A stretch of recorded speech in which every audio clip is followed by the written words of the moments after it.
GM lied about the safety of its minivans. Toyota Sienna vs Chevy Astro and Pontiac Transport Montana. 00 crash test.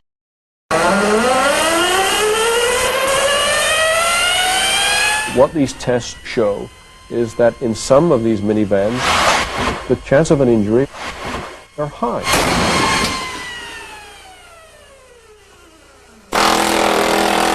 Dateline cameras are behind the scenes at one of the most modern automobile crash test centers in the world. This is the Chevrolet Astro, also called the GMC Safari. It's jammed in there. The floor has buckled, tipping the driver's seat forward. This vehicle has almost got his back broken, if you know what I mean. It's come up and buckled. In slow motion, you can see how the airbag still manages to cushion the head. But at the feet, the floor is rammed back as much as 15 inches. The door jams so tight, it has to be cut open. The Institute says one leg is probably broken. But remember, this dummy is the size of an average man. What would have happened if this had been a woman, shorter and lighter? The shorter woman would presumably have the seat further forward, so there would be even less space. As the seat's pitching forward, the steering wheel is coming back and up. This is a problem when we're losing what we call the survival space. It's not even budging. Researchers here at the Insurance Institute for Highway Safety are trying to understand why one family minivan can look like this, while another looks like this. All in the same test. There's just no room left back down here. I believe that that foot is separated from the leg. Load it up and have a ball. The commercials say they're the perfect family car for the 90s. Millions on the road, many driven by mothers with their kids. So how well would a minivan protect you in a serious crash at 40 miles an hour? The newly designed van from General Motors, the Pontiac Transport. But the Institute says even worse than the Previa is this brand new design from General Motors, the Pontiac Transport. Looks like massive amounts of intrusion. We've got the chin of the dummy on the steering wheel, which isn't good. The wheel is under the chin. See the steering wheel rim here? The slow motion film shows the dummy's head snapping back. The structure of the vehicle just collapses. It's obvious from his head motion that it's hit the steering wheel. General Motors says this is one of the few vans in which the seam welds, which hold sections of the car together, didn't separate. But the Institute says the floor has been rammed back as much as 19 inches. That's more than any other van. The dummy's left leg is trapped. It's not even budging. It won't come free, even with a crowbar. It's not moving, is it? Technicians finally take the dummy apart at the knee just to get it out. But there's a problem. One of the speed readings for this test is too high. I got 41.4. It's only 1.5 miles over test speed at the most, but the damage is so severe, the Institute decides it must do the test again. This is another transport. This time the speed readings are perfect. But the damage is similar. Massive structural collapse. The dummy's left leg is trapped again. Well, this is really bad because the ankle is actually detached from the foot. I believe that's completely snapped off. So the loads on the dummy have been such that the metal leg, this is not a bone leg, this metal leg is snapped off. And on the slow motion film, watch carefully. What this crash illustrates is that when the compartment fails completely, as it's done here, and is collapsing all around you, the restraint systems can't offer much protection. O'Neill says the head snaps back. The survival space collapses so much that the steering wheel is driven right through the airbag into the dummy. This time the injury readings are even more serious. A major injury to the neck, to the cervical region. Is it possible that the person in this crash might have been killed? Well, we can never say for certain, just based on dummy measurements, but the forces were certainly high enough that the injuries could have produced a fatal injury. General Motors declined to talk about this test on camera. But in a letter, GM said to assure overall safety at a variety of speeds, it ran 72 crash tests on its minivan, including an offset test at 35 miles an hour.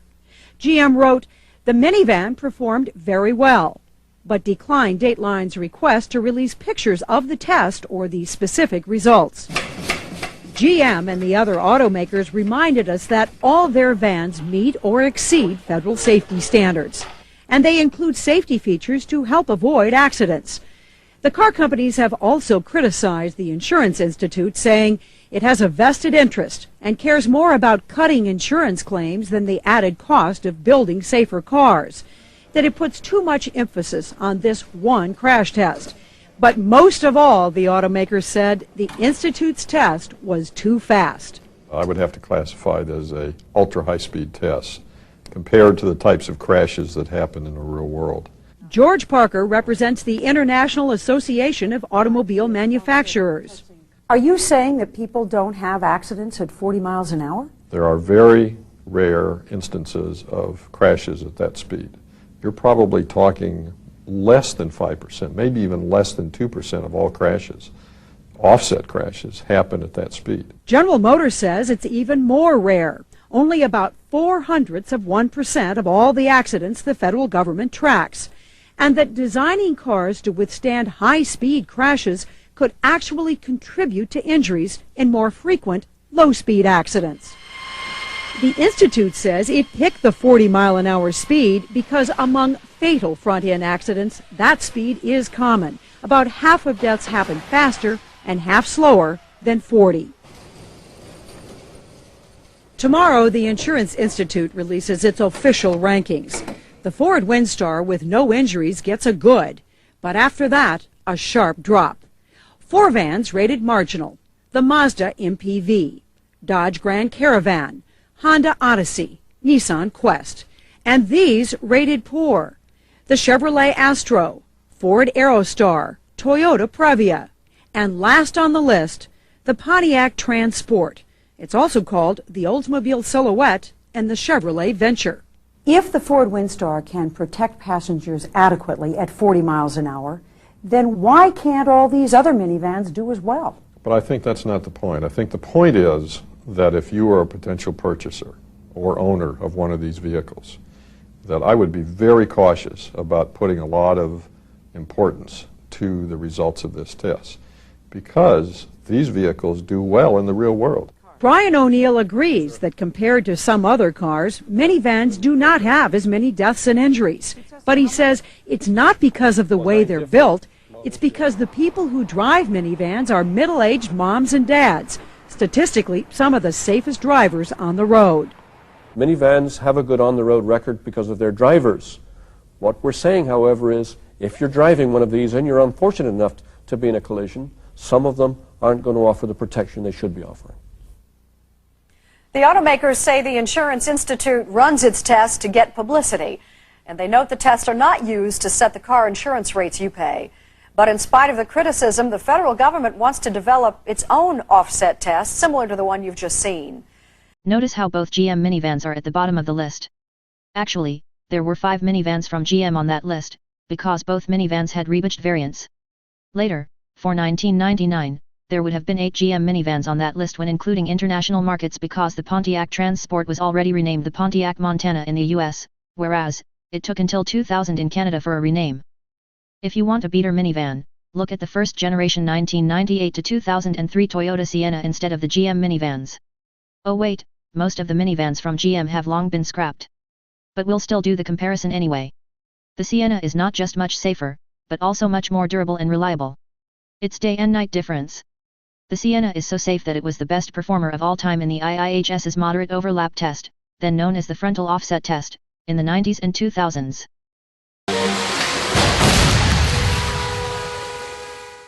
That's the Insurance Institute for Highway Safety's front crash of the Pontiac Transport. The Transport crumbles as it hits the offset barrier, crushing the front end and badly damaging the passenger compartment. The floor buckles and the seat tilts forward, As a result, it earns a poor rating. After the dummy moves into the airbag, the neck snaps rearward as the steering wheel intrudes. Then the dummy's head is hit by the seat back and head restraint. As you can see, the forces on the driver are devastating. There is a likelihood of neck injury as well as injury to both of the lower legs. We look at a vehicle like this, and this is an example of a very poor safety cage. This vehicle was in a 40-mile-an-hour crash, and as you can see, the occupant compartment has collapsed. It's been driven backwards. As a result, the driver's space has been greatly reduced. So someone sitting in this vehicle is obviously at a high risk of injury. So even if the restraint systems do function properly, the airbag, the seat belts, the person still is in great danger. This person in this vehicle, even with a belt system and an airbag, is at significant risk of injury because the compartment is collapsing. So it's analogous to shipping a box of china. You can have all the best packing in the world around the china, but if the box is weak, you're going to break the china. When the safety cage collapses, you're going to have injuries to the occupants. So this is an example of poor crashworthiness. But this vehicle was in the same crash, 40-mile-an-hour offset crash, and you can see that now the safety cage has remained intact. There's very little intrusion anywhere. The damage is confined to the crumple zone of the vehicle. This is the way it should be.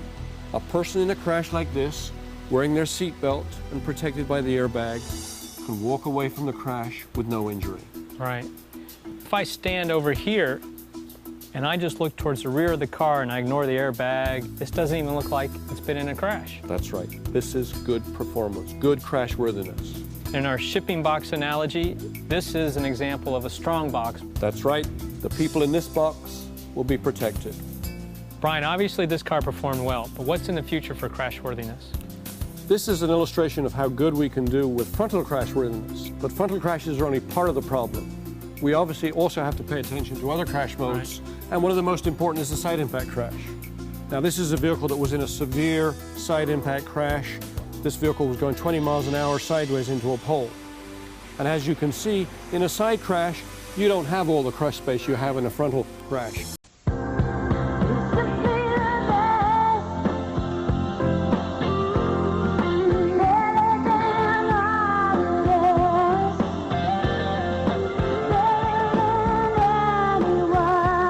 Toyota Sienna did better overall in Insurance Institute crash tests than any other vehicle tested, ever.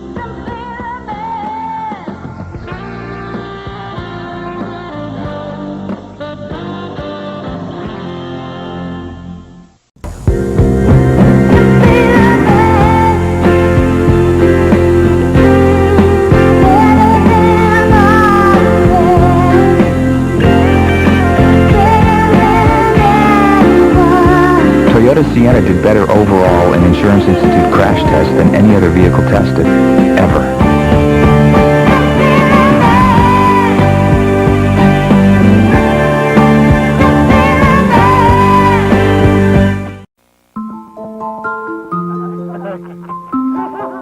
Once upon a time, there were 3 pigs with a little bit of a safety problem until they got the new 2002 Toyota Sienna.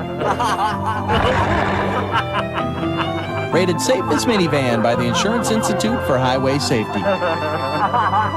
And now get $1,250 cash back or 1.9% APR financing for 36 months. Please comment, rate, and subscribe to 00 Crash Test. Remember to ring that notification bell.